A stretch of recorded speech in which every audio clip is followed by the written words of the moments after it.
2-year-old. And that's what 2-year-olds do. They scream and they cry.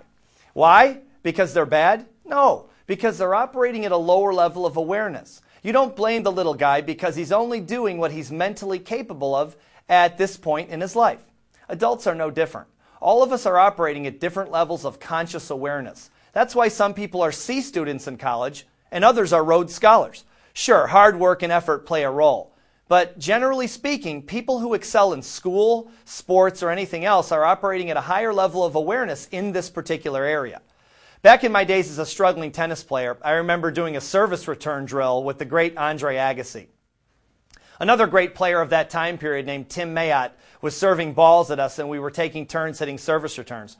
Mayotte had one of the fastest serves in the world at that time, and Andre Agassi was pummeling the ball back almost as hard as Mayotte was serving it. I was barely getting my racket on it, and finally I asked Agassi how he developed such a great return of serve.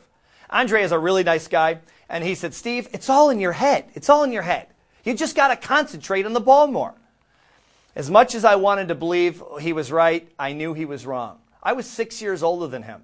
That means I had 6 more years of practicing service returns and working on my concentration. It wasn't in my head. I was simply operating at my level of awareness in the game of tennis, and he was operating at his. My level of awareness was upper class, and his was world class. I could have practiced another 25 years and still not reached his level of awareness in the game of tennis. So here's the point of my story. The person that hurt you is doing the best he or she can at their current level of awareness, and so are you and I. Instead of waiting for them to elevate their thinking, take a nonlinear approach and forgive their behavior. Transcend your ego and just let it go. I need to take a short break, but when we come back, I'll tell you the story of how I set a world record in dating. I'll also share with you more nonlinear solutions. Don't go away.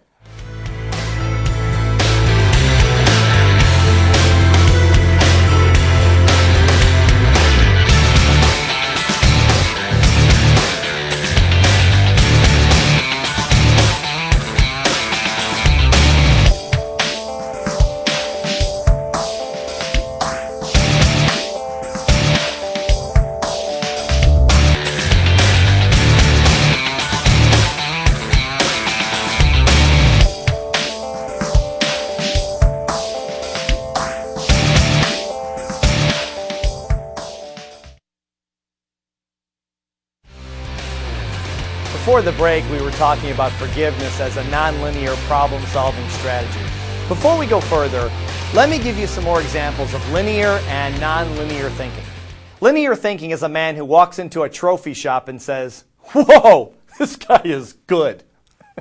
Nonlinear thinking is a man who goes to the dentist and says, "Doc, what do you do for yellow teeth?" And the dentist says, "Wear a brown tie." Linear thinking works for simple problems, but when it comes to more complex situations, nonlinear solutions are the answer.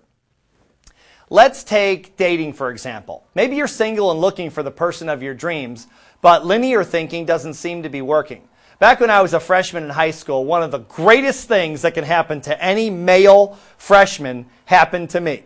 A senior varsity cheerleader asked me to the senior prom. Now, if you remember back in high school, only juniors and seniors can go to the senior prom, unless you go with a senior. Well, I was an instant celebrity among my classmates. Of course, I could have bragged about it, so I did. Even the teachers heard the story.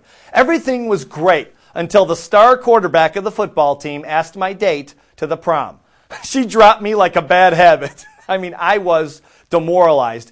But in the name of mental toughness, I secretly vowed to take a cheerleader to the senior prom no matter what. I was totally focused on making this happen, but I failed for 3 straight years. How sad is that?